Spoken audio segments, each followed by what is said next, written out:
The warning. Dr. Sarah Chen stood before the wall of holographic displays in the United Nations Sinological Research Center, her dark eyes fixed on the patterns emerging from decades of deep space observations. Something about the data troubled her, but she couldn't quite piece it together. The stars had been unusually quiet lately, too quiet. The silence broke at exactly 3:47 a.m. Greenwich Mean Time.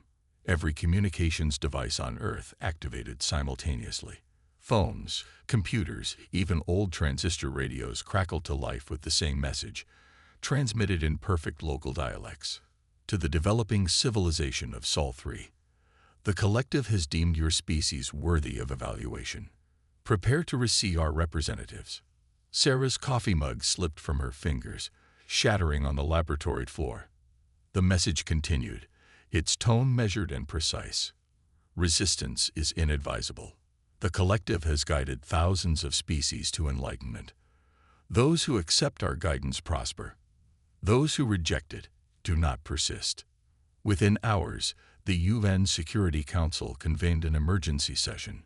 Sarah found herself rushed through security checkpoints into a chamber filled with the most powerful people on Earth. She recognized several faces. General Michael Hayes of the United States Space Force, Dr. Viktor Petrov from the Russian Academy of Sciences, and Director Wu from China's Space Administration. Dr. Chen, General Hayes addressed her directly. You've spent your career studying potential alien civilizations. What are we dealing with? Sarah pulled up her research on the chamber's main display. The collective has been watching us for years, she began, bringing up a series of astronomical anomalies she documented. These energy signatures we detected in the Kuiper Belt. They weren't natural phenomena.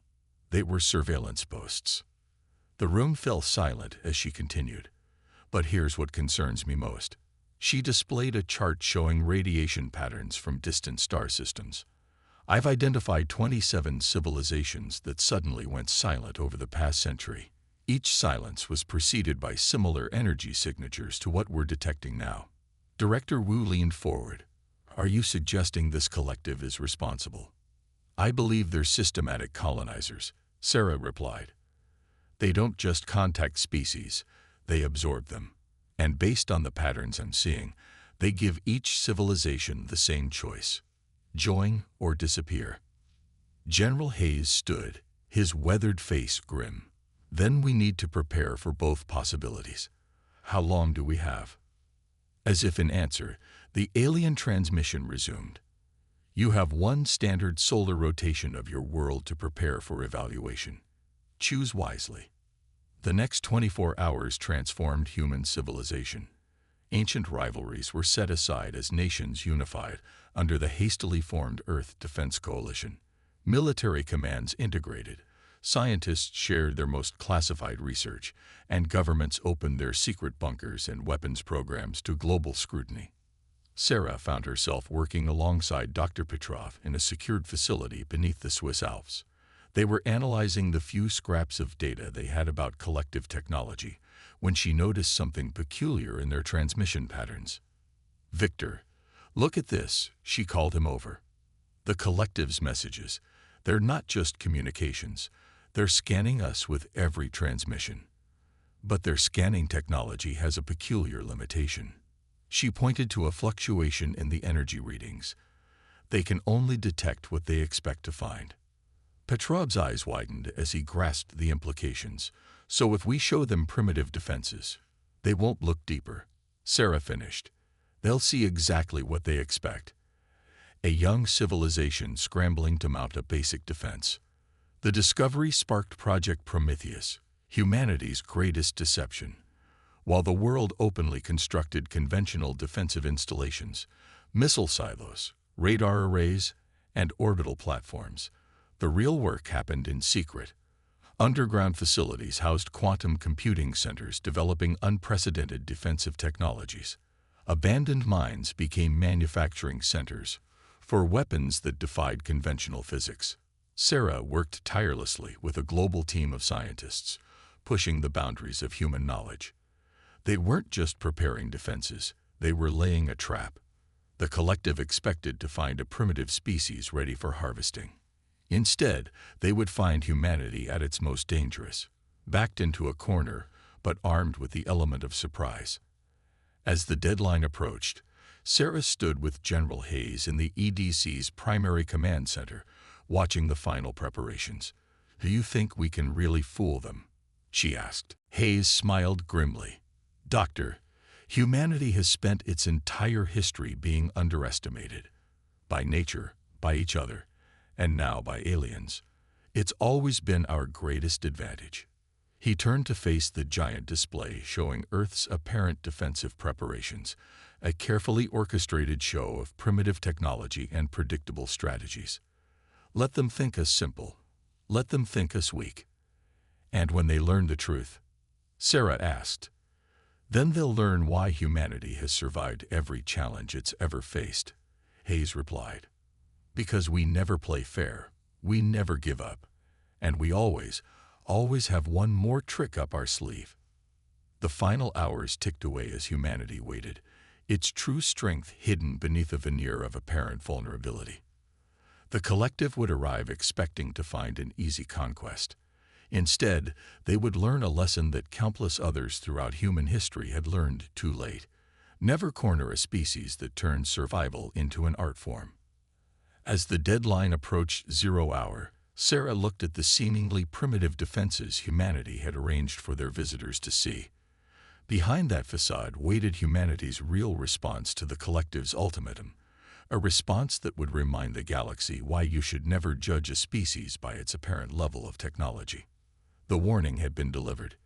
Humanity's answer was ready. Now it was time to show the collective exactly what they had awakened on this supposedly primitive world: hidden strengths. Commander Marcus Torres stood in the massive underground facility beneath the Atacama Desert, watching as teams of engineers assembled what appeared to be ordinary satellites. To the untrained eye, or more importantly, to the collective's scanning technology, they looked like crude orbital defense platforms. In reality, each satellite contained revolutionary quantum technology that Dr. Chen's team had developed. "Status report," he called out to his chief engineer. "Decoy systems are functioning perfectly, sir," Lieutenant Maria Patol responded, her hands moving swiftly across a holographic interface. "The collective's probes are seeing exactly what we want them to see: standard radar systems, basic missile defense capabilities, nothing that would concern a superior species." Marcus nodded, suppressing a smile. Humanity had learned the art of deception through countless wars and conflicts. Now those skills would serve them against an enemy that thought itself too advanced to be fooled. 3 kilometers below the Pacific Ocean, Dr. Sarah Chen supervised the final tests of Project Prometheus's core systems. The quantum defense grid she designed was unlike anything humanity had ever created. It didn't just shield against attacks. It could redirect energy, manipulate space-time on a localized scale, and even turn an enemy's weapons against them. "Dr. Chen," one of her assistants called out, "we're detecting another collective scan attempt." Sarah watched the incoming data with satisfaction. The massive quantum computers hummed quietly, their true nature hidden beneath layers of technological camouflage. To the collective sensors, they appeared as simple nuclear power plants, primitive but expected for a developing civilization. "Let them look," she said. "They'll see what every overconfident empire in human history has seen, what they expect to see." The Earth Defense Coalition had transformed the planet's military structure in ways that would have seemed impossible months ago. Traditional armies still conducted obvious drills and exercises on the surface, but the real preparation happened in secret. Soldiers trained with weapons that bent physics, while pilots learned to fly spacecraft that could dance through quantum fields. Commander Torres coordinated these efforts from a hidden command center in the Rocky Mountains. "Show me the latest intel on the collective's approach," he ordered. The holographic display revealed a massive fleet gathering at the edge of the solar system. The collective wasn't being subtle. They wanted Earth to see their power, to understand the futility of resistance. "They're playing by an old rulebook," Torres remarked to his staff. "Show overwhelming force, demand submission, expect compliance." They've probably done this 1,000 times. But they've never done it to humans, his tactical officer replied. Exactly. Torres brought up a display of Earth's true defensive capabilities, hidden beneath the facade of primitive technology. They think they're reading our book, but we're writing a whole new story. In her underground lab, Sarah made a breakthrough that could change everything. She discovered a fundamental flaw in the collective's quantum communication network, a vulnerability they'd never bothered to fix because no primitive species should have been able to detect it, let alone exploit it. It's like they never expected anyone to look this deep, she explained to the EDC Council. Their entire network relies on quantum entanglement, but they use a standardized frequency pattern. If we can disrupt that pattern, we can shut down their entire command and control system. General Hayes finished, understanding dawning on his face. The council chamber erupted in excited discussion, but Sarah wasn't finished. There's more, she continued. Every piece of their technology is connected to this network. Ships, weapons, even their basic systems. They sacrifice security for efficiency, never imagining a lesser species could pose a threat. The implications were staggering. The collective's greatest strength, their technological integration, could become their greatest weakness. As the deadline approached, humanity's preparation entered its final phase. Underground factories worked at full capacity, producing weapons and defenses that would remain invisible until the moment of truth. The quantum defense grid expanded through the solar system, disguised as debris and natural phenomena. Commander Torres oversaw the deployment of Earth's true fleet, ships that could phase through normal space, weapons that could target quantum vulnerabilities, and defenses that could adapt to any attack, all hidden beneath a carefully maintained veneer of primitive space technology. Remember, he told his crews, when the fighting starts, let them think they're winning. Let them push through our obvious defenses. Let them think their victory is assured. Because that's when we'll show them what humanity can really do. Sarah spent the final hours fine-tuning the quantum disruption system. She knew the collective would begin their attack with a demonstration of power. They always did, according to the patterns she'd studied. That would be Earth's opportunity to strike at their overconfident heart. Incoming transmission from the collective. A communications officer announced throughout all command centers. They're asking for our response to their ultimatum. General Hayes looked at Sarah, then at Commander Torres. Both nodded. Everything was in place. Their trap was set. Hayes stepped up to the global broadcast system. His message was brief, crafted to reinforce the collective's preconceptions. The nations of Earth request more time to consider your generous offer. We are a young species, and such decisions cannot be made hastily. The response came immediately, exactly as predicted. Your time has expired. The collective does not grant extensions. Prepare for integration or extinction. In command centers hidden across the planet, humanity's defenders allowed themselves grim smiles. The collective thought they were following their standard playbook. Intimidate, overwhelm, subjugate. They didn't realize they were actually following humanity's script, walking into a trap centuries of warfare had taught humans to craft. All units maintain deception protocols. Torres broadcasted to Earth's hidden forces. Let them come. Let them think themselves invincible. Then we'll teach them why humanity's history books are filled with tales of empires that made the same mistake. Sarah watched the quantum defense grid's readiness indicators, all glowing green beneath their camouflage. The deadliest predators, she murmured, are the ones you never see coming. The collective's fleet began its advance into the solar system, their sensors detecting exactly what they expected, a primitive civilization scrambling to mount a hopeless defense. They had no idea they were sailing into the most elaborate trap ever created by human hands.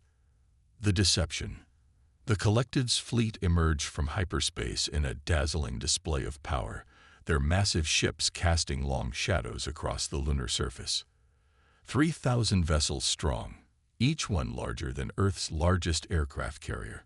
They arranged themselves in attack formation with practiced precision.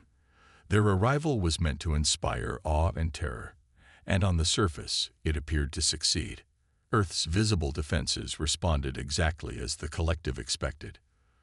Primitive radar installations tracked their approach, obsolete missile systems armed themselves, and radio transmissions filled with panic and confusion crisscrossed the globe. To the collective sensors, it all painted a picture of a hopelessly outmatched civilization facing its final hours. Supreme Commander Vex Thor of the Collective stood on his flagship's bridge, his crystalline form shifting colors with satisfaction. "Show them our power," he ordered. "A small demonstration should suffice." A single destroyer broke formation, approaching one of Earth's obvious orbital defense platforms, its main weapon charge, preparing to obliterate the primitive construction with contemptuous ease. In her underground command center, Dr. Sarah Chen watched the destroyer's approach on quantum-enhanced sensors. "They're following the exact pattern," she reported to General Hayes, "just like every other invasion they've conducted." "Then let's show them why they should have changed their playbook," Hayes responded. "Commander Torres, are your teams in position?" Deep within the lunar surface, Marcus Torres gave a tight smile. "All units ready, sir. The Collective won't know what hit them." The destroyer fired its primary weapon, a stream of plasma hot enough to vaporize a small moon. The orbital platform, appearing crude and defenseless, took the hit directly. As expected, it exploded spectacularly. What wasn't expected was what happened next. The explosion's debris, instead of dispersing randomly, began moving with purpose. Thousands of seemingly inert fragments suddenly revealed themselves as quantum-linked nanomachines. They swarmed the destroyer, bypassing its shields completely through localized space-time manipulation. Technology the Collective had deemed impossible for a primitive species to develop. Impossible. Vex Thor's crystalline form flashed red with alarm as the destroyer's quantum communication link went dead. The ship itself followed moments later, its systems completely shut down by Sarah's quantum disruption technology. "All units, execute Operation Hubris," Torres commanded. Across the solar system, humanity's true defenses revealed themselves. The asteroid belt came alive as hidden quantum weapon platforms activated. The lunar surface rippled as concealed hangars opened, releasing swarms of phase-shifted fighters that could ignore conventional physics. Most dramatically, Earth's quantum defense grid activated. The seemingly primitive satellites transformed, linking together into a vast network that began actively rewriting local spacetime according to Sarah's carefully crafted algorithms. "They're launching a counterattack," Vex Thor's tactical officer reported, their crystalline form pulsing with confusion. "But our scans showed no signs of this technology." "Because you saw what you expected to see," Sarah's voice came through on all collective frequencies, her team having easily broken their superior encryption. A primitive species, terrified and helpless. You never bothered to look deeper. The battle that followed defied conventional military doctrine. Collective ships found their quantum-linked weapons turning against them, their supposedly impenetrable shields bypassed by human technology that approached combat from angles they'd never considered. Torres's forces struck from impossible vectors, using the quantum defense grid to appear and disappear at will. "This is impossible," Vex Thor raged as another squadron of his ships went dark. "They're barbarians. They barely have space flight. They can't possibly understand quantum mechanics at this level." "Understanding." Sarah's voice came through again, calm and almost pitying. "We don't just understand it. We've completely rewritten the rules you take for granted. While you were watching our rockets and missiles, we were studying how your technology actually works. And we found all the shortcuts you took, all the vulnerabilities you never bothered to fix because no primitive species could possibly exploit them." The collective fleet tried to regroup, to adapt to this impossible situation. But they had never faced an enemy that could think like humans, an enemy that had spent its entire history learning to fight against superior forces, to turn weakness into strength, to win when victory seemed impossible. "All ships, full retreat," Vexthor ordered, his flagship already turning away from Earth. We must inform the Council. This species, they're not primitive at all. His transmission cut off as the quantum defense grid isolated his flagship from the collective's network. The mighty vessel, stripped of its technological advantages, hung helpless in space. Actually, Torres replied to the unfinished statement, "We are primitive, by your standards. We don't have your millennium of technological development. We don't have your vast network of conquered worlds. We just have one thing you forgot was important, the creativity that comes from being the underdog." From her command center, Sarah watched as the collective fleet fell into complete disarray. Ships tried to flee in all directions, but the quantum defense grid had already boxed them in. Those that attempted emergency jumps found their quantum drives redirected, sending them exactly where Earth's forces wanted them. "Signal from the secondary fleet," a technician reported. "The collected's reinforcements are standing down. They're requesting terms of surrender." General Hayes looked at the tactical display, showing the complete reversal of fortune that humanity had engineered. "Tell them we accept their surrender," he ordered. "And make sure they understand one thing. We could have destroyed them all. Remember that when they think about coming back." The battle for Earth ended not with the extinction of humanity, but with the humbling of an interstellar empire. As Sarah watched the collective ships power down their weapons, she couldn't help but smile at the irony. They had come to judge whether humanity deserved to exist among the stars. Instead, humanity had judged them and found them wanting. Turning the tide. News of Earth's victory spread through the galaxy at quantum speed, racing across the collective's own communication networks that they could no longer control. The story seemed impossible. A primitive species, barely able to reach their own moon, had completely defeated the most powerful fleet in known space. But the evidence was undeniable, and its impact was immediate. On Proxima Centauri III, the silicon-based crystalline mines began disabling their collective oversight systems. In the Orion Spur, the methane-breathing Cathera stopped their mandatory resource shipments. Across 20 sectors of space, species that had lived under collective dominion for centuries looked at their oppressors with new eyes. Commander Marcus Torres found himself facing an unexpected challenge as Earth's ships began accepting surrenders from collective vessels across the solar system. "They're not just military," he reported to the Earth Defense Council. "These ships are carrying representatives from at least 30 different species. They're all requesting asylum." Dr. Sarah Chen studied the quantum communications pouring in from across the galaxy. The collective's supposedly unbreakable network had become a forum for revolution. "They're sharing our battle footage," she explained, bringing up holographic displays of transmissions. "Every subjugated species in the collective is watching how we defeated their fleet, and they're learning."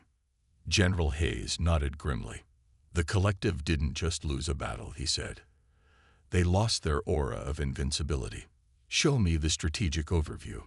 The holographic display expanded, showing the known galaxy. Red markers indicated collective strongholds, while green spots showed areas where their control was crumbling. The green was spreading rapidly. "The Arcturians have already declared independence," Sarah reported, highlighting a cluster of systems. "They've adapted our quantum disruption techniques to their own technology. The collective can't even enter their space anymore." "The Cathera are doing something similar in the Orion Spur," Torres added. "But they're taking it further. They're actively hunting down collective ships, using tactics they learned from studying our battle." From his holding cell aboard Earth's new quantum flagship, Supreme Commander Vexthor watched his empire crumble. His crystalline form had dulled to a listless gray. "You don't understand what you've done," he told Sarah during her interrogation. "The collective maintained order. We brought progress. Without us, the galaxy will descend into chaos." Sarah studied the fallen commander thoughtfully. "No," she replied. "What we've done is show the galaxy that true progress doesn't come from submission. It comes from innovation, from necessity, from having to solve your own problems rather than having solutions imposed on you." The next few weeks saw the galaxy transform. Earth became a beacon for species seeking to break free from collective control. The quantum defense grid, originally designed to protect Earth, became a template for other worlds to defend themselves. Commander Torres found himself leading joint training exercises with alien forces, teaching them the art of asymmetric warfare. It's not about matching their technology, he explained to a group of Arcturian commanders, their crystalline bodies gleaming with interest. It's about thinking differently. The collective spent so long being superior that they forgot how to adapt. They never expected to face an enemy who would think creatively. In her laboratory, Sarah worked with scientists from a dozen different species, sharing insights and discoveries. The collective's standardized approach to technology had created universal vulnerabilities, but it had also given their former subjects a common foundation to build upon. "Look at this," she said to General Hayes, displaying a new innovation developed by the Kethara. "They've taken our quantum disruption technology and merged it with their natural ability to manipulate methane fields. They're developing defenses we never even imagined." Hayes watched the demonstration with appreciation. "So we didn't just give them the tools to fight back," he said. "We showed them they could innovate on their own." The collective's response to the growing rebellion was predictable. They attempted to crush it with overwhelming force. But their tactics, unchanged for millennia, now faced enemies who knew how to counter them. Every attack only served to spread Earth's defensive innovations further. "They're still fighting the way they always have," Torres observed during a strategic briefing. "Massive fleets, standardized tactics, relying on technological superiority. But now everyone knows how to exploit their weaknesses." Sarah nodded. "And each species is developing their own solutions. The crystalline minds are using their silicon-based technology to create quantum fields we never thought possible. The Kethara's methane-dry ships can outmaneuver anything in the collective's fleet." Reports came in daily of new victories. The collective's hold on the galaxy was crumbling not just through military defeat, but through the spread of an idea that technological superiority alone didn't determine the outcome of conflicts. "We're tracking something interesting," Sarah told the council. "The liberated species aren't trying to copy our exact methods. They're taking the basic principles we demonstrated and adapting them to their own unique characteristics. The galaxy isn't becoming more uniform. It's exploding with diversity." The council chamber's displays showed the spreading revolution. The collective's perfect order was being replaced by something more chaotic, but also more vibrant. Species that had been forced into technological conformity were rediscovering their own paths to advancement. "There's a message coming in from the collective's central council," an aide reported. They're requesting negotiations, not just with us, but with all the species that have broken free. General Hayes looked at Sarah, then at Torres. "Thoughts?" "They're finally learning," Sarah said. "The question is whether they've learned enough." Torres nodded. "We should hear them out, but make sure they understand. The galaxy isn't going back to the way it was. The age of forcing species to advance along a predetermined path is over." As Earth prepared to host the first truly equal diplomatic conference in the galaxy's known history, Sarah reflected on how far they'd come. Humanity had not only defended itself, but had inadvertently sparked a revolution in how species viewed technological progress. The price of the collective's arrogance hadn't just been their defeat at Earth. It was the complete transformation of the galaxy they had sought to control. A new dawn. 6 months after Earth's historic victory, the Sol system hosted an unprecedented gathering. Ships of all shapes and sizes filled Earth's orbit, their designs as varied as the species who created them. The newly established Galactic Concordat was holding its first official assembly, and Earth had been chosen as its headquarters, a testament to how thoroughly humanity had changed the cosmic order. Dr. Sarah Chen stood at the main podium of the transformed United Nations building, now expanded to accommodate representatives from over 50 spacefaring civilizations. The chamber's quantum translation field, developed from technology that had once been used to deceive the collective, ensured perfect communication between all species present. "We gather here not as conquerors or subjugated peoples," she began, her words resonating in every language simultaneously, "but as equals. Each of us brings unique perspectives, unique technologies, and unique ways of solving problems. This diversity, which the collective sought to suppress, is our greatest strength." In the audience, former Supreme Commander Vexthor sat with the remnants of the collective's leadership council. Their once proud crystalline forms seemed dimmer now, humbled by recent events. They had come not to dictate terms, but to learn, a concept that would have been unthinkable mere months ago. Commander Marcus Torres, now heading Earth's new Interstellar Defense Initiative, presented the next agenda item. "The galaxy faces a choice," he stated, bringing up a holographic display of known space. "We can either try to standardize everything, forcing all species to advance along the same path, or we can embrace the chaos of diverse development and see what wonders emerge." The display showed the dramatic changes already taking place. The crystalline minds had developed entirely new forms of quantum computing by merging their silicon-based biology with Earth's innovations. The Kethera's methane drive technology had revolutionized space travel in ways the collective had never imagined possible. "Look at what we've already achieved in just 6 months of freedom," Sarah continued, highlighting various technological breakthroughs across the galaxy. "The Arcturians have developed shield technology that doesn't just defend against attacks, it turns enemy weapons into power sources. The Proximan Federation has created communication systems that work through dimensional shifts rather than quantum entanglement."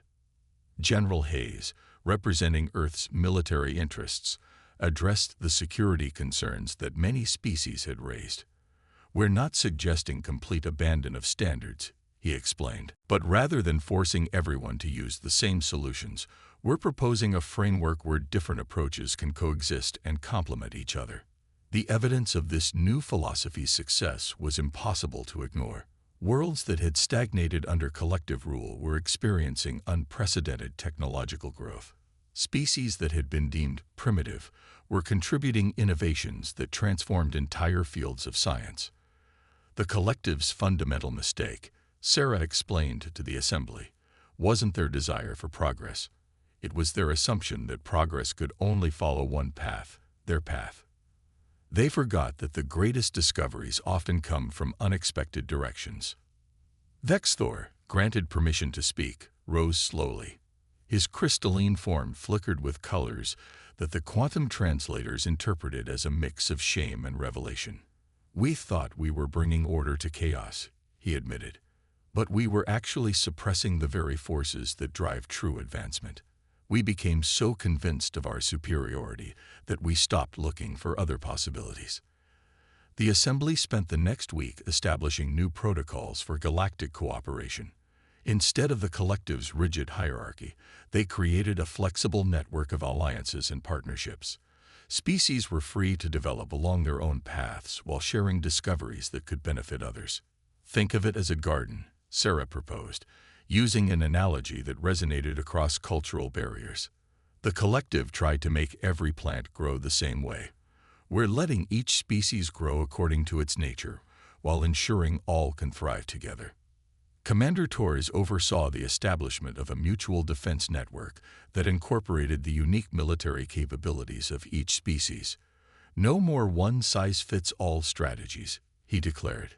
"Every member brings their own strengths to our common defense."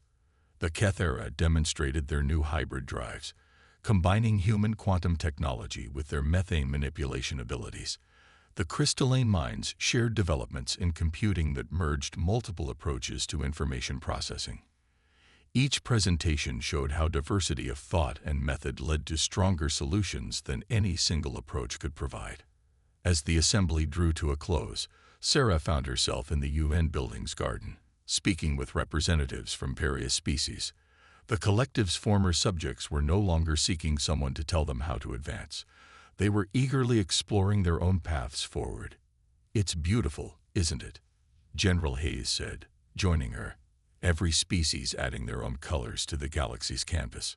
Sarah nodded, watching as a group of Arcturian scientists enthusiastically discussed theory with their human counterparts. The collective spent millennia trying to perfect their way of doing things, she reflected. They never realized that perfection isn't found in uniformity.